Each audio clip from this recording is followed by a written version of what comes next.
ओम नमो भगवते वासुदेवाय।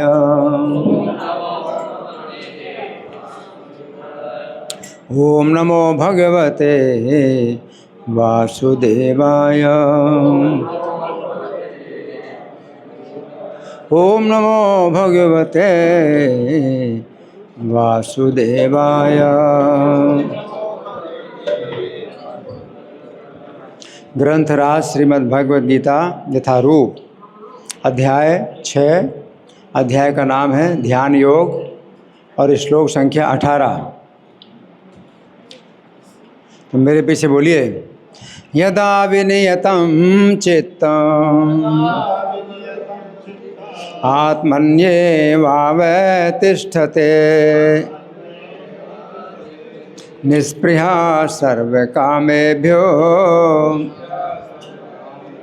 युक्त इत्युच्यते तदा। यदा विनियतं चित्तम् आत्मन्येवावतिष्ठते निस्पृहा सर्वकामेभ्यो युक्त इत्युच्यते तदा। यदा विनियतं चित्तम् आत्मन्येवावतिष्ठते निस्पृहा सर्वकामेभ्यो युक्त इत्युच्यते तदा। तो समय कम है तो आप लोग ना दोहराएं, हम सीधे शब्दार्थ कर लें, ठीक है? तो सीधे शब्दार्थ में आइए, मेरे पीछे बोलिए। यदा जब विनियतम विशेष रूप से अनुशासित चित्तम मन तथा उसके कार्य आत्मनि अध्यात्म में एवं निश्चय ही अवतिष्ठते स्थित हो जाता है।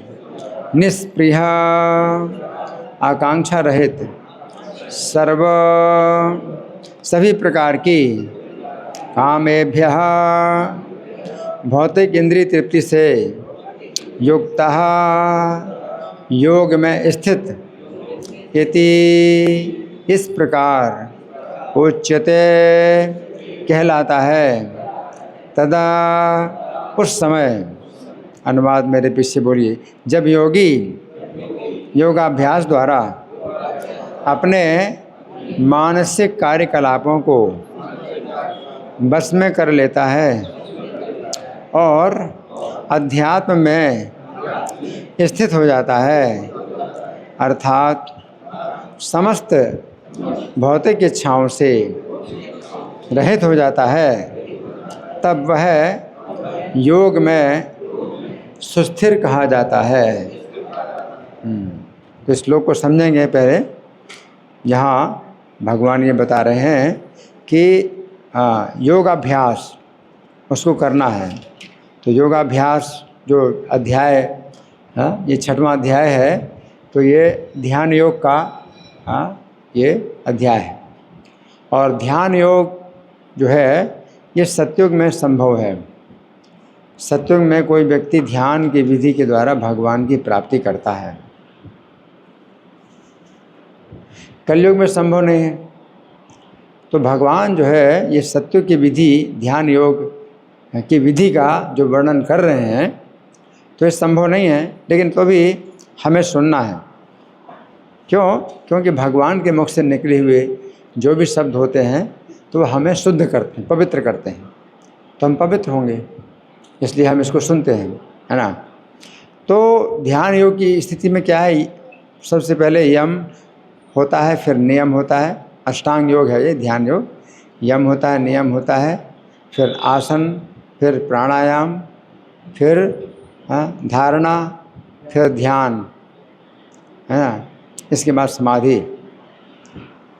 तो यहाँ पर जो भगवान बता रहे हैं वो कौन सी अवस्था? अष्टांग योग, 8 अंग हैं योग के, तो कौन सी अवस्था का वर्णन कर रहे हैं भगवान? ये समाधि की अवस्था का वर्णन कर रहे हैं। समाधि में स्थित हो जाता है। तो समाधि में स्थित हो जाता है तो निष्प्रिया सर्व कामेभ्यो, समस्त कामनाओं से जो है वो निष्प्रिय हो जाता है, उसकी कामनाएं सब समाप्त हो जाती हैं, भौतिक इंद्रिय तृप्ति की कामनाएं समाप्त हो जाती हैं। तो यहाँ भगवान उस विधि का, ध्यान योग की विधि के द्वारा इस अवस्था का वर्णन कर रहे हैं, है ना। तो हम सुनेंगे प्रभुपाद तात्पर्य में क्या लिखते हैं। श्रील प्रभुपाद की जय। साधारण मनुष्य की तुलना में योगी के कार्यों में ये विशेषता होती है कि वो समस्त भौतिक इच्छाओं से मुक्त रहता है, जिनमें मैथुन प्रमुख है ना। तो सर्व कामेभ्यो, सर्व कामेभ्यो का मतलब सब प्रकार की इंद्रिय तृप्ति की इच्छाएँ। तो कई प्रकार की इंद्रिय तृप्ति की इच्छा होती हैं, है ना। जैसे जिह्वा, रसना, रसना में खाने की इच्छा होती है कि ये खाएं वो खाएं, बहुत स्वादिष्ट है ना। उसी प्रकार से त्वचा, तो त्वचा में स्पर्श की इच्छा होती है कि अच्छा कोमल स्पर्श मिले, शीतल स्पर्श मिले, जाड़ों में गर्म स्पर्श मिले। तो ये स्पर्श जो इंद्रिय है तो इसकी भी इच्छा होती है ना। और सुनने की जो इंद्रिय है तो अच्छा संगीत सुनने को मिले। इस प्रकार से जो इंद्रियों की जो 5 प्रकार की इंद्रियां हैं, उनके अपने 5 प्रकार की जो कामनाएं हैं, जो इच्छाएं हैं, भोगने की इच्छाएं हैं। तो यहाँ पर भगवान बता रहे हैं कि समस्त इंद्रियों की जो भोगने की इच्छाएं हैं उनसे वो जो है निष्प्रिय हो गया। निष्प्रिय हो गया यानी निष्काम हो गया, उसके अंदर इच्छा नहीं है। और प्रभुपाद बताते हैं जिसमें मैथुन प्रमुख है, तो मैथुन सबसे ज़्यादा आकृष्ट करता है, वो मैथुन की इच्छा है। तो वो उस स्थिति में आ गया। तो ऐसी स्थिति में कोई योगी अगर आ जाते हैं और स्वर्ग से अगर कोई अप्सराएं आती है उसको विचलित करने के लिए, तो वो विचलित नहीं होता। तो यहाँ पर भगवान ये बता रहे हैं कि अगर इस स्थिति में नहीं पहुँचा योगी तो स्वर्ग की कोई अप्सरा आएगी, विचलित कर देगी उसको, है जैसे विश्वामित्र को विचलित कर दिया।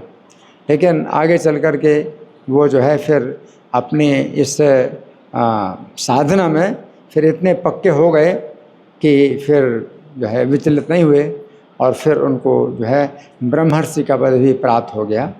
तो यहाँ पर भगवान उस स्थिति का वर्णन कर रहे हैं कि जहाँ की उसके सामने वो भोग की वस्तुएं आती भी हैं तो भी उसके अंदर भोगने की इच्छा नहीं होती है। हाँ, यहाँ प्रभुपाद लिख रहे हैं, एक पूर्ण योगी अपने मानसिक कार्यों में इतना अनुशासित होता है कि उसे कोई भी भौतिक इच्छा विचलित नहीं कर सकती। तो मानसिक कार्य का मतलब क्या है? मानसिक चिंतन। तो मानसिक चिंतन जो है कोई भौतिक इच्छा विचलित नहीं कर सकती। इसका मतलब क्या है? भौतिक इच्छा आती है, भौतिक इच्छा आती है, लेकिन वो उसको विचलित नहीं कर सकती, आती ही चली जाती है ना। दूसरे अध्याय में भगवान कहते हैं यदा क्या है? कामान सर्वान पार्थ मनोगतान, है ना। क्या है वो? यदा यहाँ प्रजहाति यदा कामान सर्वान पार्थ मनोगतान। आपको इतना बताने की जरूरत नहीं है। तो प्रजहाति यदा कामान सर्वान पार्थ मनोगतान, तो मन में जो है जो आ गई हैं कामनाएं, आ तो गई कामनाएं, लेकिन वो त्यागता है। तो मन में आती हैं कामनाएं, वो त्यागता रहता है कामनाओं को। तो मतलब विचलित नहीं होता कि मन में आ गई कामना तो फिर जो है वो विचलित हो गए और मन से निकाल नहीं पाता है। नहीं, वो मन में आती कामना वो मन से निकाल भी देता है। तो प्रजहाति यदा कामान सर्वान पार्थ मनोगतान। तो इस तरह की स्थिति उसकी हो जाती है कि मन में आई कामना और उसने निकाल दी कामना, है ना। तो यहाँ पर प्रभुपाद लिख रहे हैं कि मानसिक कार्यों में इतना अनुशासन, ये मानसिक कार्य है उसका, कि मन में कामनाएं आती हैं और मन से कामना को निकालता है। तो मानसिक कार्य में उसकी जो है दोनों बातें होती हैं, आती भी हैं और निकालता है ना। तो वो विचलित नहीं हो पाता, किसी भौतिक इच्छा से विचलित नहीं होता। भौतिक इच्छा होती है, भौतिक इच्छा होती है, लेकिन वो इतनी प्रबल इच्छा नहीं होती है। इच्छा निर्बल हो जाती है और वो स्वयं प्रबल हो जाता है कृष्ण भावनामृत में। तो योग अवस्था, योग एकांत में वो योग का अभ्यास करता है, बिल्कुल एकांत में। तो भगवान ने पहले बताया भी था कि बिल्कुल एकांत में, है ना। तो भगवान ने कहा था शुचो देशे प्रतिष्ठा स्थिरम आसनम आत्मा, एक जो है शुचो यानी पवित्र स्थान में करना चाहिए, है ना। और स्थिरम आसन आत्मना, है ना। एकाकी यदि चित्तात्मा, है ना, रहस्य स्थितः, एकांत में रहना है और फिर भी एकाकी अकेले रहना, एकांत में भी रहना और फिर अकेले भी रहना, ये विधि। लेकिन कलयुग में वो विधि नहीं है, संभव नहीं है। तो इसमें उल्टा है, यहाँ भक्ति का जो योग है, भक्ति और कलयुग में जो भक्ति है वो एकांत में भी ज़रूरत नहीं है कि एकांत में करें। हम जो है सार्वजनिक स्थान में कर सकते हैं भक्ति, और उसमें भी जितने अधिक से अधिक लोग इकट्ठे हों उतना ही अच्छा है। और अपवित्र स्थान भी हो तो कोई फ़र्क नहीं पड़ता, पवित्र स्थान हो तो भक्ति करो, और अपवित्र स्थान हो तो वो भी पवित्र हो जाएगा। भक्ति में ऐसा कुछ नहीं कि अपवित्र स्थान हो तो नहीं हो पाएगा, जबकि ध्यान में पवित्र स्थान पहले से होना चाहिए, स्वचोदय से। तो ये सब अंतर है भक्ति योग में, ध्यान योग में। तो यहाँ प्रभुपाद तुलना कर रहे हैं, है ना। तो यहाँ प्रभुपाद क्या करते हैं कि ये तो स्थिति उसने ध्यान योग के द्वारा प्राप्त की है। आगे प्रभुपाद लिखते हैं, ये सिद्ध अवस्था कृष्ण भावना भावित व्यक्तियों द्वारा स्वतः प्राप्त हो जाती है। अब उस यहाँ प्रभुपाद क्या बता रहे हैं कि ध्यान योग में उसने प्राप्त की है, हासिल की अवस्था बड़े प्रयास के द्वारा। और यहाँ प्रभुपाद कहते हैं कृष्ण भावना भावित व्यक्तियों द्वारा स्वतः प्राप्त हो जाती है। वो इसके लिए प्रयास नहीं करते, अपने आप ही आ जाती है वो स्थिति। वो प्रयास करते हैं केवल कृष्ण भावनामृत का, कि कृष्ण के बारे में सुनना, कृष्ण के बारे में बताना है, श्रवणम कीर्तनम स्मरणम पाद सेवनम। तो ये जो कार्यक्रम है भक्ति योग के, तो इनमें कोई कार्यक्रम ऐसा नहीं है कि आप जो है उसको निकालने की कोशिश करते हैं, भौतिक इच्छाओं को निकालने की कोशिश करते हैं, है ना। तो योगी होता है भौतिक इच्छाओं को निकालने की कोशिश करता है, लेकिन जो भक्त होता है वो भगवान की जो भक्ति है वो प्राप्त करने की कोशिश करता है, तो अपने आप निकल जाती है। तो ये अंतर है। इसलिए प्रभुपाद कहते हैं कि उसमें जो है आप निकालने की कोशिश करते हो, ध्यान योग की विधि में भौतिक कामनाओं को निकालने की कोशिश करते हो, और भक्ति योग की विधि में आप कृष्ण भक्ति को प्राप्त करने की कोशिश करते हो, तो अपने आप निकल जाती हैं। तो प्रभुपाद के स्वतः प्राप्त हो जाती है ना। आगे जैसा कि श्रीमद् भागवत 9:4-18 से 20 में कहा गया है, नवम स्कंद अध्याय 4 और श्लोक संख्या 18, 19, 20, 3 श्लोक हैं। सबे मनः कृष्ण पदारविंदयोर वचांसि वैकुंठ गुणानुवर्णने। तो सबसे पहले क्या बताया गया है, अम्बरीश महाराज ने सबे मनः कृष्ण पदारविंदयोर, उन्होंने सबसे पहले अपने मन को कृष्ण के चरण कमलों में लगाया, है ना। तो वो चीज़ नहीं है कि भाई भौतिक कामनाओं को हम निकाल रहे हैं, बल्कि अपने मन को कृष्ण के चरण कमलों में लगा रहे हैं। फिर वचांसि वैकुंठ गुणानुवर्णने, फिर भौतिक कामनाओं को हम निकाल नहीं रहे हैं, बल्कि वाणी को वैकुंठ भगवान के गुणों के वर्णन में लगा रहे हैं। फिर करो हरेर मंदिर मार्जनादिषु श्रुतिम चकाराच्युत संकथोदये, और हाथों को भगवान के मंदिर के मार्जन आदि कार्यों में लगाना। हाथों से कई सेवाएं होती हैं मंदिर में, है ना। तो ये जो है क्या है कि ये कार्यक्रम भक्ति के होते हैं कि इंद्रियों को भगवान की सेवा में लगाना, तो मन को जो है भगवान के चरणों में लगाना, वाणी को भगवान के गुणगान में लगाना, हाथों को भगवान के मंदिर के मार्जन आदि में। तो बहुत से कार्य होते हैं, उसमें पूजा के कार्य होते हैं, सफाई के कार्य होते हैं, तो सब कार्य हाथों से, हाथों को लगाना। और श्रुतिम चकाराच्युत सत्कथोदये, और कानों को लगाया उन्होंने भगवान की कथाओं के सुनने में, तो कानों को भगवान की कथा सुनने में लगाया।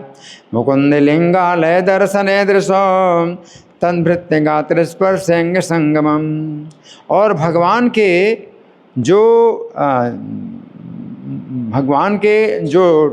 दर्शन है, तो भगवान के मंदिरों के दर्शन में जो है उन्होंने अपनी आँखों को लगाया। भगवान के रूप, भगवान के मंदिरों के दर्शन में अपने नेत्रों को लगाया। और तद्भृत्य गात्र स्पर्शें, और अपने शरीर का जो स्पर्श है वो भगवान के भक्तों के स्पर्श में लगाया, है ना। तो भगवान के भक्तों का आलिंगन करना शरीर से, इसमें जो है अंग संगम उन्होंने जो है भक्तों के शरीर के स्पर्श में लगाया। घ्राणम जतन पाद सरोज सौरभे श्रीमत्तुलस्या रसनाम तदर्पिते, और जो अपनी घ्राण है, सूंघने की शक्ति, वो लगाया किसमें, उनके चरण कमलों में जो चढ़े हुए फूल हैं उनको सूंघने में लगाया। जैसे ये माला, तो ये माला मैं सूंघ रहा हूँ, तो भगवान की प्रसादी माला, भगवान के चरणों में चढ़ी हुई माला जो है मैं सूंघ रहा हूँ। तो घ्राण जो है अपनी इंद्रिय है, सूंघने की इंद्रिय है, भगवान के चरण कमलों के जो मैं चढ़े हुए फूलों की सुगंध में लगाया। और श्रीमत तुलस्या रसनाम तदर्पिते, और अपनी रसना को जो है भगवान की जो है चरणों में चढ़ी हुई तुलसी का जो है स्वाद लेने में लगाया। तो तुलसी और तुलसी के साथ साथ भगवान के जो है जो भी प्रसाद होता है, भोग है ना, जो प्रसाद बन चुका, तो उसको पाने में तो रसना को लगाया, है ना। पादो हरे क्षेत्र पदानुसर्पण सरोहर्षि कैसे पदाभिवंदने, और अपने दोनों पैरों को किस में लगाया? हरे क्षेत्र पदानु, भगवान के क्षेत्रों के जो है पथ में अनुसर्पण करें, चलना, तो मंदिरों की ओर चलना, पैरों से मंदिर की ओर चलने में लगाया। और सिरोहर्षि कैसे पदाभिवंदने, और सिर को लगाया भगवान के चरणों की वंदना में, झुकाने में, सिर को जो है भगवान के चरणों के सामने झुकाने में लगाया। और कामम तदाश्य न तो काम काम्ययाम, और जो कामना है ना, जो कामना है अपनी, तो वो जो है भोगों को भोगने में नहीं लगाया, बल्कि भगवान की सेवा में लगाया।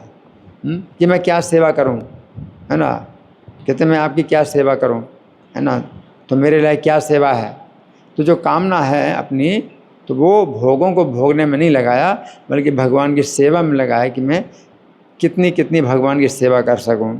यथोत्तम श्लोक है जनाश्रयारति। इस प्रकार से भगवान के चरण कमलों में जो भगवान के चरण कमलों के प्रेमी भक्त हैं, उनके जो है आश्रित होने में जो है उन्होंने लगाया। तो आश्रित होने, तो अनुवाद यह है, राजा अम्बरीश ने सर्वप्रथम अपने मन को भगवान के चरण कमलों पर स्थिर कर दिया, फिर क्रमशः अपनी वाणी को कृष्ण के गुणानुवाद में लगाया, हाथों को भगवान के मंदिर को स्वच्छ करने, कानों को भगवान के कार्यकलापों को सुनने, आँखों को भगवान के दिव्य रूप का दर्शन करने, शरीर को अन्य भक्तों के शरीरों का स्पर्श करने, घ्राणेन्द्रिय को भगवान पर चढ़ाए गए कमल पुष्प की सुगंध सूंघने, जीभ को भगवान के चरण कमलों पर चढ़ाए गए तुलसी पत्रों का स्वाद लेने, पावों को तीर्थ यात्रा करने तथा भगवान के मंदिर तक जाने, सिर को भगवान को प्रणाम करने तथा अपनी इच्छाओं को भगवान की इच्छा पूरी करने में लगा दिया।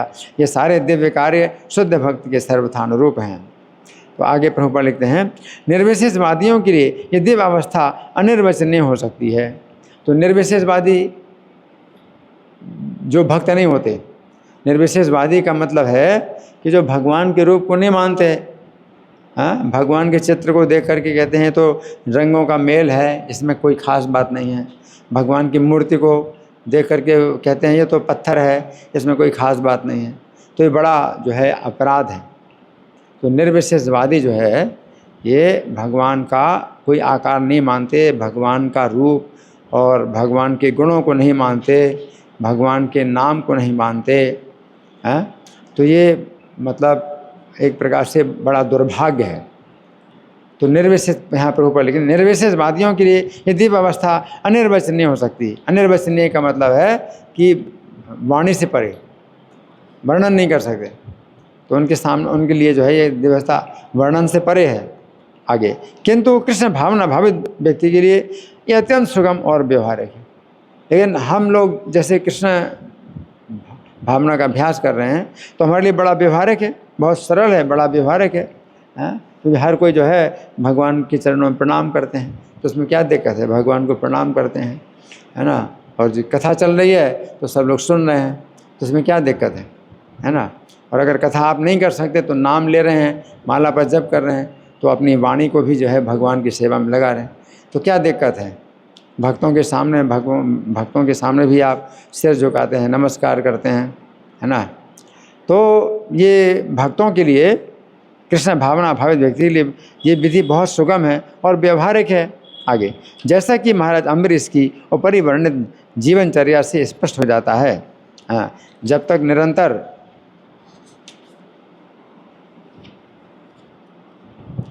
स्मरण द्वारा भगवान के चरण कमलों में मन को स्थिर नहीं कर लिया जाता, तब तक ऐसे दिव्य कार्य व्यवहारिक नहीं बन पाते आगे। अतः भगवान की भक्ति में इन विहित कार्यों को अर्चन कहते हैं, जिसका अर्थ है समस्त इंद्रियों को भगवान की सेवा में लगाना। तो सब इंद्रियों को जो है भगवान की सेवा में लगाना अर्चन है। तो भगवान की पूजा एक तो आप करते हैं इस तरह से भी, फूल के द्वारा और आरती के द्वारा भगवान की पूजा करते हैं, लेकिन भगवान की पूजा में सभी इंद्रियों को जब लगाया जाता है तो वो विशेष अर्चन कहलाती है। अर्चन आगे, इंद्रियों तथा मन को कुछ न कुछ कार्य चाहिए, कोरा निग्रह व्यवहारिक नहीं है। और कोरा निग्रह का मतलब क्या है कि आप भगवान की भक्ति में तो नहीं लग रहे हैं, लेकिन केवल निग्रह करते हो। निग्रह करते हो, क्या करते हो भाई, हमारे अंदर भौतिक कामनाएं ना आए, है ना। तो भौतिक इच्छाएं तो आएंगी ही। आपका मन जो खाली है, तो मन खाली है ना, क्या कहते हैं, शैतान का घर, क्या बोलते हैं, खाली दिमाग शैतान का घर, है ना। तो खाली दिमाग रखोगे तो शैतान का घर, तो काम क्रोध ये सब जो शत्रु हैं ये तो आएंगे ही, है ना। लेकिन आपके दिमाग में अगर हमेशा भगवान की बात चलेगी, भगवान की कथा सुनते रहेंगे, भगवान का चर्चा करेंगे, भगवान का गुणगान करेंगे, नाम जप करेंगे, है ना, तो शैतान जो है, काम शत्रु, क्रोध शत्रु, ये जो है उसमें नहीं आ पाएंगे। तो यहाँ पर ऊपर ये लगे खाली निग्रह क्या, कोरा निग्रह व्यवहारिक नहीं है। वो व्यवहारिक नहीं है, कोरा निग्रह करो, है ना। कि आप कितना भी निकालो वो शैतान आएगा, दिमाग खाली है तो शैतान आएगा, है ना। ये भक्ति में क्या होता है, दिमाग खाली नहीं होता है, दिमाग को जो है इसमें हमेशा लगाए रखते हैं, भगवान के भक्ति कार्यों में लगाए रखना आगे। अतः सामान्य लोगों के लिए, विशेषकर जो लोग संन्यास आश्रम में नहीं है, ऊपर वर्णित इंद्रियों तथा मन का दिव्य कार्य ही दिव्य सफलता की सही विधि है, जिसे भगवत गीता में युक्त कहा गया है ना। जहाँ प्रभुपाद कहते हैं कि जो संन्यास आश्रम में नहीं, अब संन्यास आश्रम में जो होते हैं तो वो उनके ऊपर तो घर की कोई जिम्मेदारियाँ नहीं होती, तो वो कुछ प्रयास कर भी सकते हैं उस प्रकार का निग्रह का, वही एकांत में जाएं और कुछ तपस्या करें, ध्यान करें। लेकिन जो गृहस्थ हैं तो उनका जो है परिवार है, बच्चे हैं, है ना, तो बहुत उनके जो है जिम्मेदारियां हैं, कई प्रकार के भार हैं, तो वो तो इस तरह से ध्यान कर ही नहीं सकते। एकांत में जैसे भगवान बताते हैं कि एकांत में जाना, वो भी अकेले ही रहना, है ना, तो संभव ही नहीं है। लेकिन प्रभुपाद कहते हैं कि लेकिन जो इंद्रियों मन के दिव्य कार्य जो हैं, जो ऊपर वर्णित हैं, जो बताए गए अम्बरीश महाराज की तरह, तो ये जो है ऊपर वर्णित इंद्रियों तथा मन का दिव्य कार्य ही दिव्य सफलता की सही विधि है, जैसे भगवद गीता में युक्त कहा जाता है। तो गृहस्थ लोग भी जो है इस स्थिति को प्राप्त कर सकते हैं। अम्बरीश महाराज राजा थे, पूरी पृथ्वी के राजा थे, लेकिन तो भी इन कार्यों में लगे, और राजा भी लगे तो प्रजा को भी लगा रहे हैं, तो प्रजा की भी रक्षा होती है। राजा अपनी भी रक्षा कर रहा है, प्रजा की भी रक्षा कर रहा है। प्रजा में जो है वो भगवान के गुणों का ही प्रचार करते हैं। प्रजा में जो है यही सबको आदेश देते हैं कि सब लोग अपने अपने घरों में पूजा करो, सब लोग अपने अपने घरों में मंदिर बनाओ, सब लोग अपने अपने घरों में कथा पढ़ो, पुराण पढ़ो, है ना।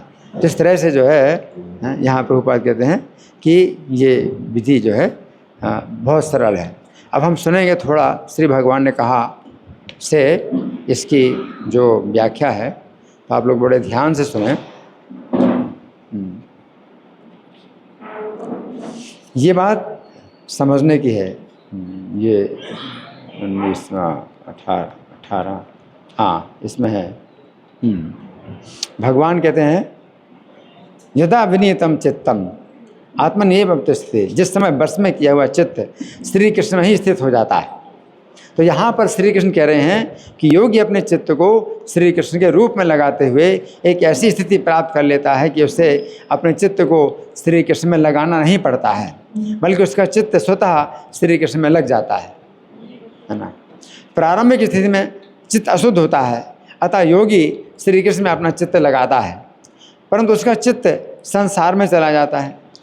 परंतु चित्त की एक ऐसी अवस्था आती है जिसमें चित्त शुद्ध हो जाता है, उस समय चित्त स्वाभाविक रूप से श्री कृष्ण में लगा रहता है ना। अब अवतिष्ठते, यहाँ पर भगवान कह रहे हैं आत्मनि एव अवतिष्ठते, तो यहाँ पर श्री कृष्ण कह रहे हैं चित्तम अवतिष्ठते, अर्थात चित्त बैठ जाता है। तो यहाँ पर तिष्ठते शब्द में अब प्रत्यय लगाया गया है। तिष्ठते शब्द का अर्थ बैठ जाता है, परंतु अब प्रत्यय लगाने से संकल्प और दृढ़ निश्चय का बोध होता है। इस प्रकार अवतिष्ठते का अर्थ हुआ कि संकल्प पूर्वक और दृढ़ निश्चय के साथ चित्त श्री कृष्ण में बैठ जाता है ना। तो यहाँ पर श्री कृष्ण कह रहे हैं यदा विनियतम चित्तम, अर्थात जिस समय योगी अपने चित्त को नियंत्रित करता है।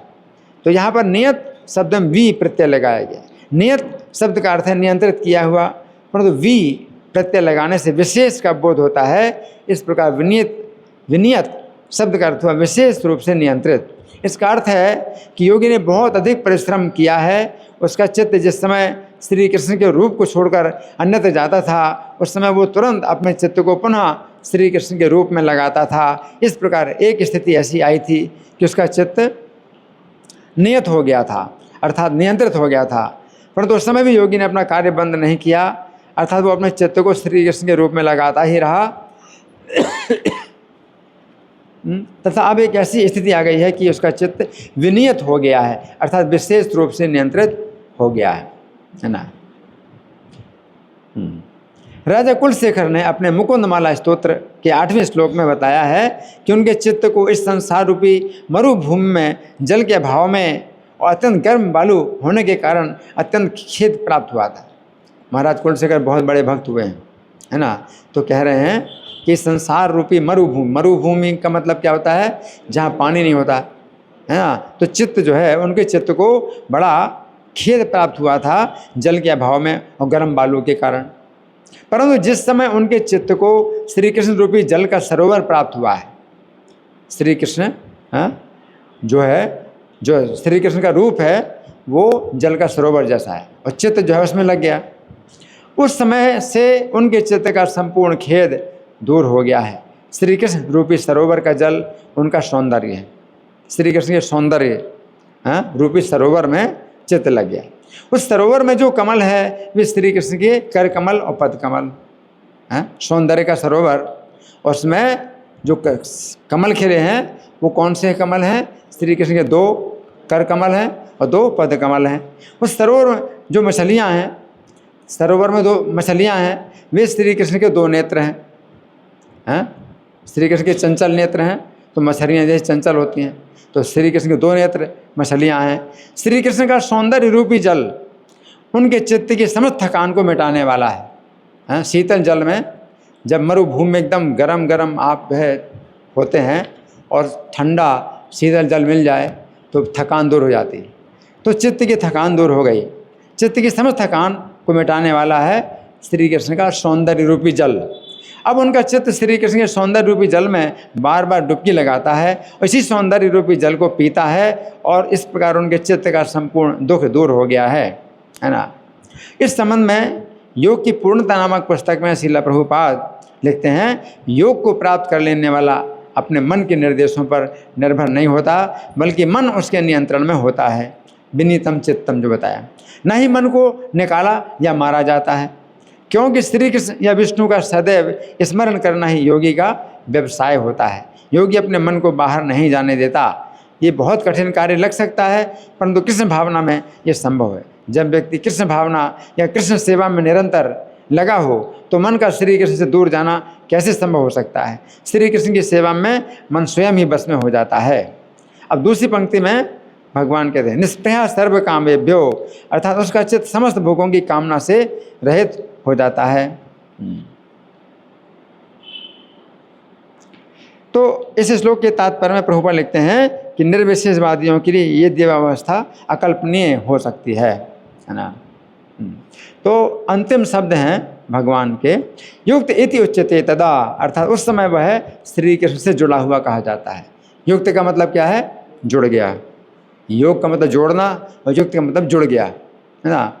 तो श्री कृष्ण जुड़ा हुआ कहा जाता है। तो यहाँ पर श्री कृष्ण कह रहे हैं यही लक्षण है कि उस योगी ने योग में पूर्णता प्राप्त कर ली है। यहाँ पर श्री कृष्ण लक्षण बतला रहे हैं कि व्यक्ति योग में तभी स्थित होता है जिस समय उसकी इंद्रियां और मन श्री कृष्ण की सेवा के दिव्य कार्यों में लगे होते हैं। इस संबंध में योग पथ नामक पुस्तक में श्रील प्रभुपाद लिखते हैं, योग सिद्धि का अर्थ है मन को संतुलित रखना। एक तरह से ये असंभव है किसी संसारी उपन्यास को एक बार पढ़ लेने पर उससे पुनः पढ़ने का मन नहीं करता। कोई उपन्यास आपने पढ़ा तो दोबारा पढ़ने की इच्छा नहीं होती, किंतु आप भगवत गीता को नित्य प्रति 4 बार भी पढ़ें तब भी उससे आप उबेंगे नहीं, है ना। भगवत गीता को यदि आप किसी के नाम का उच्चारण आधे घंटे तक करें या कोई लौकिक गीत 3-4 बार गाएं तो थोड़ी देर बाद ऊब हो जाती है, मन ऊब जाता है ना। किंतु हरे कृष्ण का कीर्तन दिन रात किया जा सकता है और तभी इससे ऊब नहीं लगती। इसलिए एकमात्र दिव्य ध्वनि के द्वारा मन को संतुलित अवस्था में रखा जा सकता है। इस तरह जब मानसिक कार्य स्थिर हो जाते हैं तो ये कहा जाता है कि योग प्राप्त हो गया। तो ये है योग सिद्धि जो समस्त भौतिक इच्छा से रहित होती है। यदि हमारी सारी इच्छाएं श्री कृष्ण के लिए हों तो भौतिक इच्छा के लिए अवकाश ही नहीं रहे, है ना। तो इच्छा हमें पवित्र करनी है। हमारी जो इच्छा है अशुद्ध इच्छाओं को हम शुद्ध करते हैं, इच्छाओं को मारते नहीं, है ना। यहाँ प्रभुपाद ये समझा रहे हैं इच्छाओं को मारने की जरूरत नहीं है, बल्कि इच्छा को आप पवित्र करो।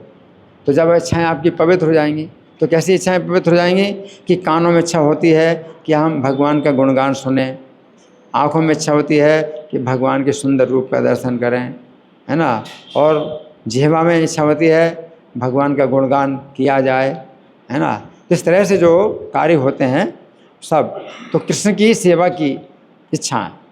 तो यदि हमारी सारी इच्छाएं श्री कृष्ण के लिए हों तो भौतिक इच्छा के लिए अवकाश ही नहीं रहे और सारी भौतिक इच्छा स्वतः समाप्त हो जाए, तब हमें कृत्रिम रीति से मन को एकाग्र करने की जरूरत ही ना रह जाए। कृष्ण भावनामृत में सारी सिद्धि निहित है, क्योंकि ये आध्यात्मिक स्तर है। आध्यात्मिक स्तर पर होने से योगी नित्य आनंदमय तथा ज्ञानमय होता है, अतः किसी प्रकार का संशय अथवा भौतिक बाधा नहीं होती है। तो इस तरह से हमने कुछ चर्चा की इस श्लोक पर। अब आप लोगों की ओर से कोई प्रश्न है, कोई चर्चा है? अभी हमारे पास कितना समय है? 20 मिनट समय है। हाँ माता जी। जी एक सेकेंड, हैंड माइक नहीं है, आप थोड़ा और जोर से बोलो, जोर से बोलो। ऐसे हम रास्ते में जा रहे हैं, हाँ कोई रास्ते में मिल गया, किसी के घर गए, किसी दोस्त के घर गए, किसी के रिश्तेदार के घर गए, और राम राम करते हैं और कोई उसका उत्तर नहीं देते हैं, तो क्या उनके घर में जाना चाहिए? हाँ, अच्छा प्रश्न है, इनका अच्छा प्रश्न है। वहाँ से बेइज्जत करके भगा देते, क्या उनके घर जाना चाहिए? और क्या कहा? इसके घर जाए हम और वो इज्जत ना करे, बेइज्जत करके भगा दे, ऐसे घर जाना चाहिए? इनका प्रश्न है कि किसी के घर जाते हैं, है ना, हम राम राम कहते हैं तो वो बुरा मानते हैं, है ना, जवाब नहीं देते तो क्या उनसे बात करना चाहिए? देखिए ऐसा है कि अभी क्या है कि माहौल ही इस प्रकार का है, माहौल इस प्रकार का है। आज की शिक्षा ही बहुत दूषित है। आज की शिक्षा में राम राम का कोई मतलब नहीं है, भगवान का कोई मतलब नहीं है, बल्कि वो अपने को भी नहीं जानते कि अगला जीवन है। क्या सोचते हैं? शरीर, हरि बोल हरि बोल, यहाँ से तार लूज है, हरि बोल। तो वो क्या सोचते हैं कि हम शरीर हैं, शरीर के साथ पैदा हुए, शरीर के साथ मर जाएंगे और शरीर के साथ सब कहानी खत्म हो जाएगी, अगला जीवन ही नहीं। आज की शिक्षा ये है, आज की शिक्षा लोगों को पशु बना रही, इसलिए राम राम कहने का कोई मतलब ही नहीं है ना। तो ऐसा माहौल है। जब ऐसा माहौल है तो आप जो है ये है कि आप अगर बोलते हो राम राम तो इस तरह से बोलो कि भाई वो ना जवाब दे, हमने बोल दिया। तो आप आशा मत करो कि कोई जवाब देगा। आप अगर बोलते हरे कृष्णा, है ना, तो उसमें भी देखो उनके घर जाना चाहिए नहीं जाना चाहिए, ये आवश्यकता की बात है कि आपकी कितनी आवश्यकता है। अगर आवश्यकता है तो उतना ही संग करो जितना आवश्यक हो, बाकी दूरी रहो, बाकी दूरी बनाओ, ठीक है ना। लेकिन यह है कि अगर आपके जीवन में कई आवश्यकताएं होती हैं तो उस कारण से हमें संबंध बनाने पड़ते हैं, लेकिन वो संबंध ऐसे हैं कि जैसे ऊपर से संबंध बनाएं, अंदर से जो है अपना दूरी बना के रखो। उनसे आशा ना करो कि भई आपकी कुछ बात सुने। अगर कुछ बात सुनना है तो वो उनको कुछ किताब दे सकते हो। तो पुस्तक वितरण का कार्यक्रम जो प्रभुपाद ने जो दिया है बहुत ही शक्तिशाली है कि आप जो है आप राम राम कहेंगे तो वो नहीं सुनेंगे और वो एक प्रकार से आपको निराश करेंगे।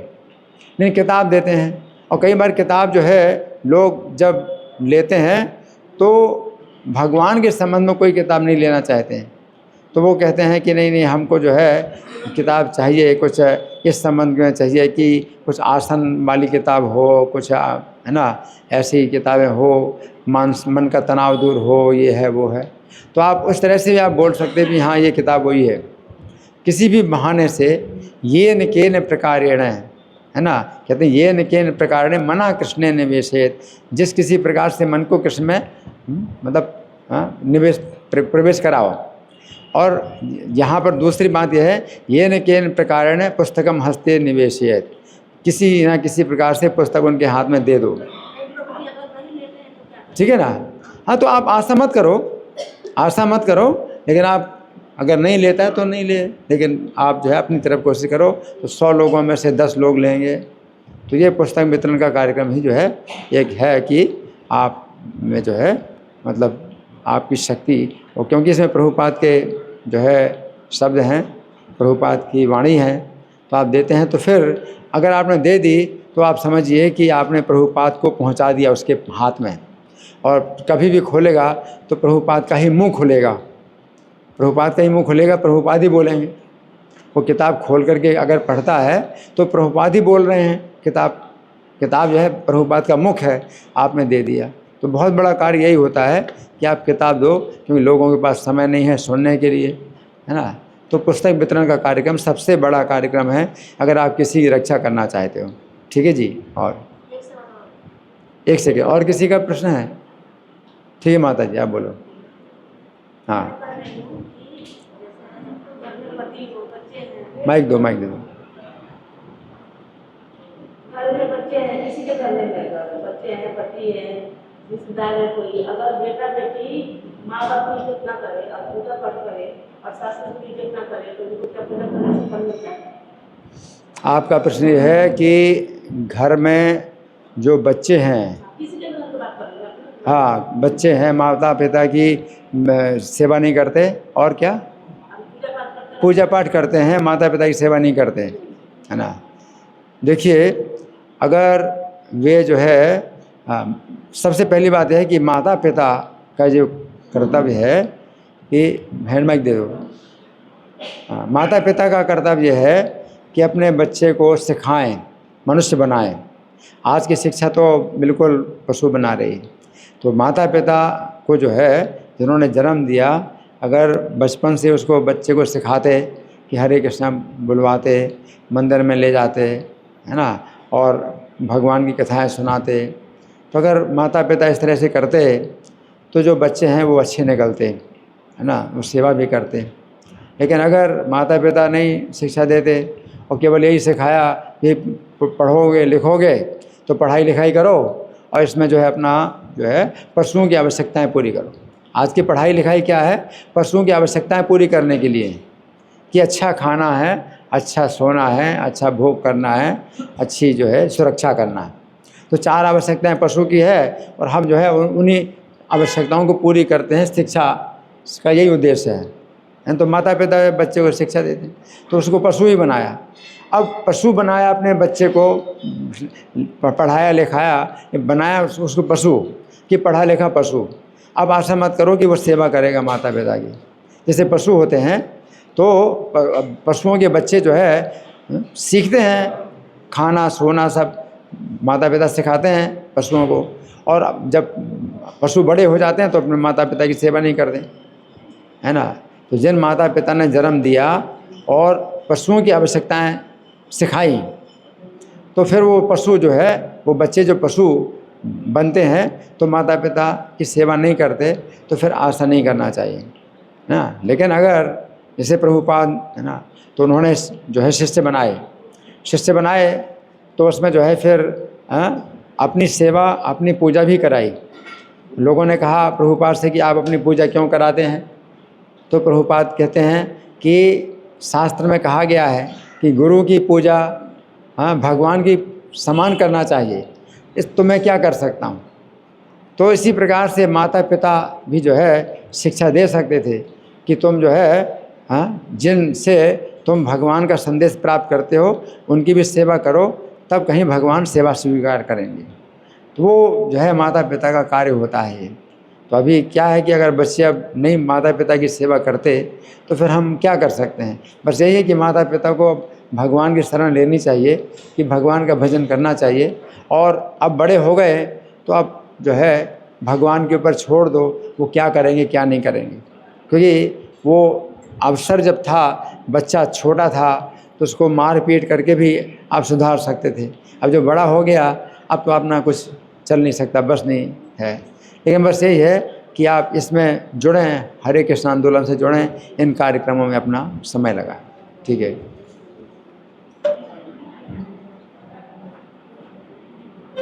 और कोई किसी का प्रश्न है?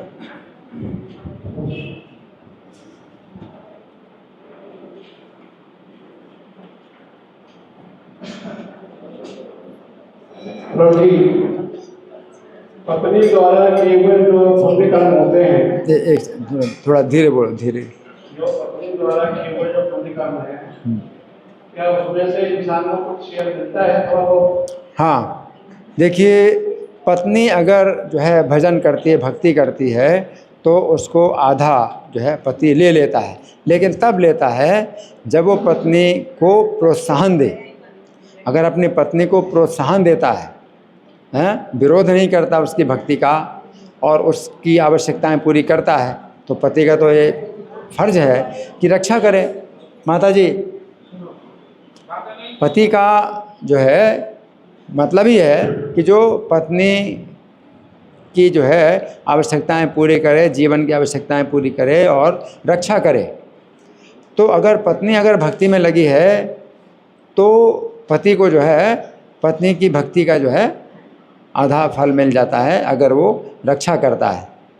लेकिन अगर वो जो है रक्षा नहीं करता बल्कि विरोध करता है ना, तो ऐसे में ये बताया जाता है कि पति का जो है, पत्नी जो है पति का त्याग कर दे। अब पति का त्याग तो ऐसे नहीं कर सकता, शारीरिक रूप से तो त्याग नहीं कर सकती, कहाँ जाएगी, घर में तो रहनी पड़ेगा।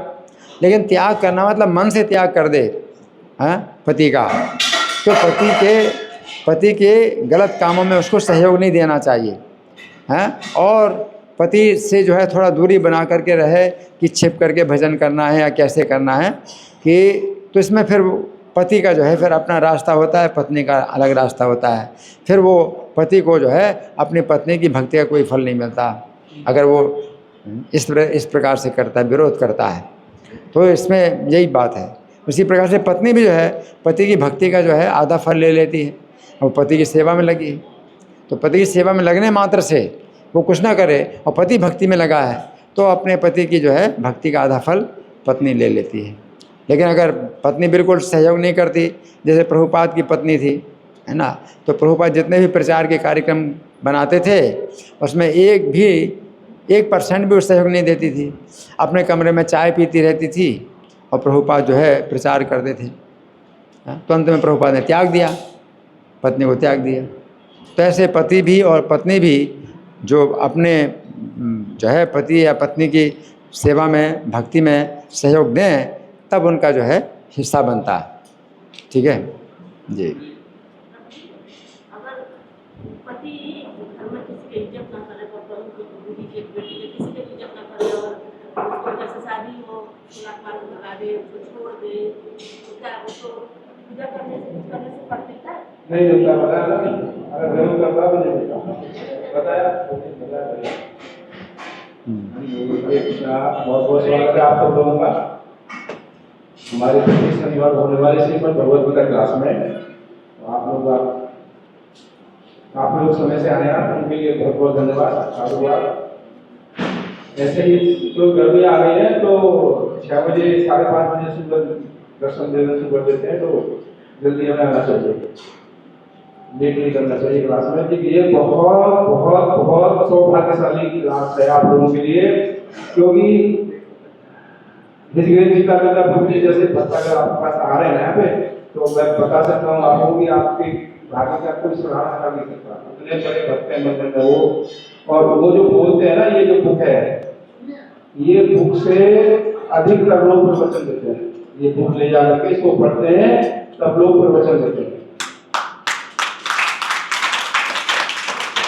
श्री भगवान ने कहा। तो ये आप लोग भी अगर भक्ति में आगे बढ़ने के इच्छुक तो हैं आप लोग, क्योंकि आ रहे हैं। अमरीश महाराज जो कह रहे हैं ना कि पैरों का इस्तेमाल आप मंदिर आने के लिए, कथा सुनने के लिए कर रहे हैं, तो ये बहुत बड़ी बात है। आप अपनी दिलों का इस्तेमाल भगवान के लिए कर रहे हैं और इसको आगे बढ़ाइए अच्छे से सीरियसली। तो ये मात्र 90 रुपए की बुक है, इसमें बहुत बढ़िया से समझाया गया है। जैसे एक पिछले श्लोक से क्या रिलेशन है, क्यों भगवान बोल रहे हैं, और बहुत बढ़िया उदाहरण दे करके समझाया गया है इस बुक में। आप लोगों को ये बुक लेनी चाहिए, क्योंकि मात्र 90 रुपए ज्यादा नहीं होते, 90 रुपीज की किताब है। अगर कोई नहीं लेकर आया तो अगली बार कह सकता है हम प्रभु जी को दे देंगे उसकी लक्ष्य। तो ये किताब सिर्फ आज 5 बुक आई है, बस 5 बुक।